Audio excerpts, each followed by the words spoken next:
মা, সকাল সকাল তুমি রান্নাঘরে কি করছো? তোমাকে বলেছি না আমি সমস্ত কাজ করে দেব, তোমাকে এত কষ্ট করতে হবে না। আমি তো এসেছি, যতদিন আমি আছি আমি রান্না বান্না সব কিছু করব। তুমি তো আমার কথা শুনছোই না। দেখ মা, বয়স হয়েছে মানছি, তা বলে আমার বৌমা ছেলে এতদিন পর এসেছে, ওদের একটু রান্না করে খাওয়াবো না? তুই বরং আমাকে বল আজ দুপুরে কি খাবে, আমি সেটাই বানিয়ে দেব। বলছো না? তাহলে আপনার ছেলের কাছে আমি শুনেছি এখানে নাকি লালুর দোকানে খাসির মাংস খুব ভালো, আর আপনি নাকি লালু দিয়ে লাল লাল খাসির মাংসের ঝোল করেন, একটু বানিয়ে খাওয়াবেন? তুমি আবদার করে বলেছ, খাওয়াবো নাকি? নিশ্চয়ই খাওয়াবো। আমি দোকানে গিয়ে লালুর কাছ থেকে খাসির মাংস নিয়ে আসবো, বেশ ভালো করে বড় বড় আলু দিয়ে রান্না করব। এখানে জমিতে এবছর আলুগুলো খুব ভালো হয়েছিল।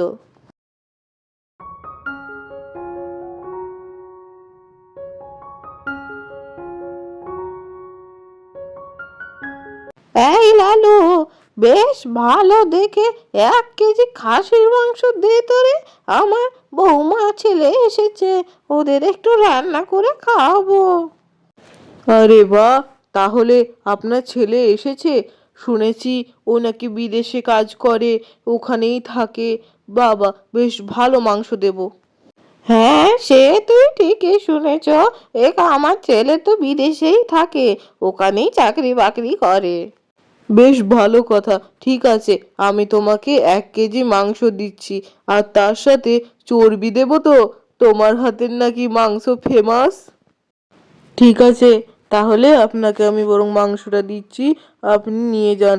আর যদি আপনার কোনো রকম মুরগির মাংসও লাগে নিতে পারেন, আমার কাছেই তো রয়েছে, আপনি তো জানেনই। আর তাছাড়া আমি দেশি মুরগির ডিমও বিক্রি করি, পারলে এখান থেকে নিয়ে যাবেন, বেশ ভালো খেতে কিন্তু। বৌমা আর ছেলের জন্য মাংস নিয়ে বেশ ভালো করে রান্না করে খাওয়াবো, ওরা খুব খুশি হবে। বিদেশে তো সেমন পাওয়া যায় না। ওই তো মনে হচ্ছে প্রতিমা কাকিমা। ও প্রতিমা কাকিমা, দাঁড়াও দাঁড়াও, কতদিন দেখা হয়নি গো তোমার সাথে। তুমি তো এখন বাড়িতেই থাকো। তাছাড়া আগে তো তাও আমাদের পাড়াতে আসতে, এখন তো তাও আসো না, কেন গো? আসলে কি বলতো ঝুমা, বয়সটা তো বেশি হলো না, ওই জন্যই তো আর যাওয়া আসা করতে পারি না রে সব জায়গায়। তাছাড়া আমার আজকে বৌমা এসেছে, ছেলে এসেছে, ওই জন্যই একটু বাজারে গেছিলাম খাসির মাংস কিনতে রে, সেই একটু বের হলাম। যত সব আদিক্ষেতা, এমনিতে তো নাকি হাঁটতে পারে না, চলতে পারে না, তাও আবার এখানে বৌমা ছেলের জন্য খাসির মাংস কিনতে বের হয়েছে।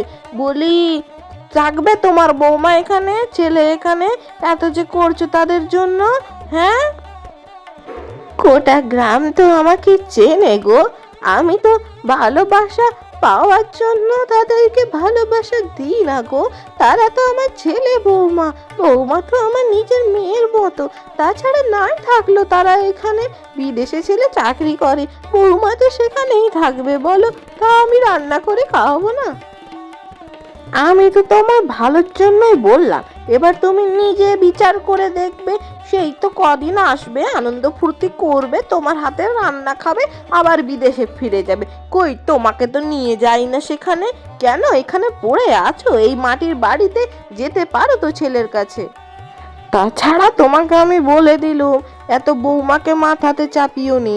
দেখবে সে তো এখানেই, তুমি পড়ে থাকলে কিছু হলে গেলে কি তোমাকে তারা দেখবে? ক্ষণ দেখবে না, ঘুরেও তাকাবে না। তাই নিজের মতো থাকো, একদম তুমি শাশুড়ি হয়েছো, শাশুড়ির মতো থাকো।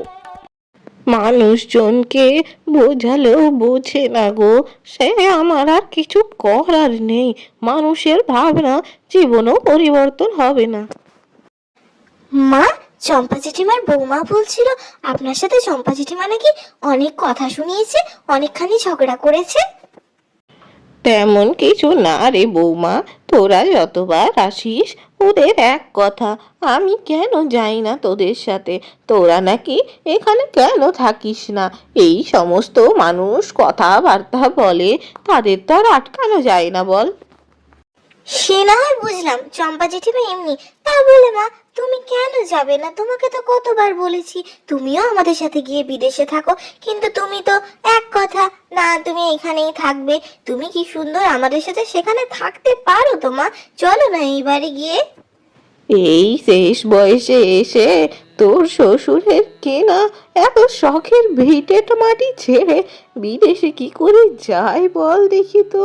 তাছাড়া তোরা তো আসিস রে মা, আমিও তো তোদের বাড়ি যাব, তাছাড়া সেটাও আমার বাড়ি, এটাও তোদের বাড়ি, তোরা আসবি যাবি, সেই তো আনন্দ। দেখো, সকাল থেকে মা গিয়ে বাজারে বাজার করে নিয়ে এলো, আর এই মানুষটাকে দেখো পড়ে পড়ে ঘুমাচ্ছে, যেন বিদেশে ঘুমানোর সময়ই পায় না। তাছাড়া সত্যি তো। আরে বাবা, কি হয়েছেটা কি? হয়েছে কি মানেটা আবার কি? সকালবেলা উঠে তোমার ছেলের কর্তব্য নয় বাজারে গিয়ে জিনিসপত্র একটু বাজার করে দেওয়া? মা কিনা গিয়ে বাজার করে আনলো খাসির মাংস। কি করব রিনা, তুমি বলো, শহরের ব্যস্ত জীবনে তো সময়ই পায় না একটু আরাম করে ঘুমানোর, তাই ঘুমিয়ে নিলাম। আচ্ছা আচ্ছা, বুঝেছি, ঠিক আছে, এবার যাও তো, জলদি জলদি স্নান করে এসো। মা আজকে রান্না বসাবে, আলু দিয়ে খাসির মাংসের ঝোল করবে মা বলেছে। মায়ের কাছে যদিও আবদারটা আমিই করেছিলাম।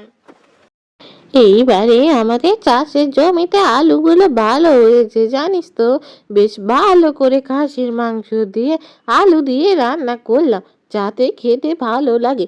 তাছাড়া আলু ছাড়া কি আর খাসির মাংস জমে বল? আমাদের এখানে বেশ ভালো ভালো করে রান্না করি প্রত্যেকবারই, তুই তো জানিসই। জানি বলেই তো আপনার কাছে আবদার করি, কারণ আবদারটা তো আমার এখানেই পূরণ হয়। তাই এখানে আপনার আলু দিয়ে খাসির মাংসের ঝোল কোনোবারই আমি মিস করি না। যখনই আসি ঝটাপট বলি আপনাকে বানিয়ে দিতে, দারুণ লাগে কিন্তু। এই নে, তৈরিও হয়ে গেল গল্প করতে করতে খাসির মাংস দিয়ে আলু দিয়ে ঝোল। যা যা যা, তাড়াতাড়ি ছেলেটাকে বল যেন খেতে বসে। আর আজকে সবাই মিলে চল উঠোনে বসেই খেয়ে নি। মা, রান্নাটা যা হয়েছে না, অসম্ভব দারুণ, আলু দিয়ে মাংসের ঝোল, উফ। হ্যাঁ বাবা, তোদের জন্যই তো বানানো, ভালো করে খা, খুব ভালো করে খা।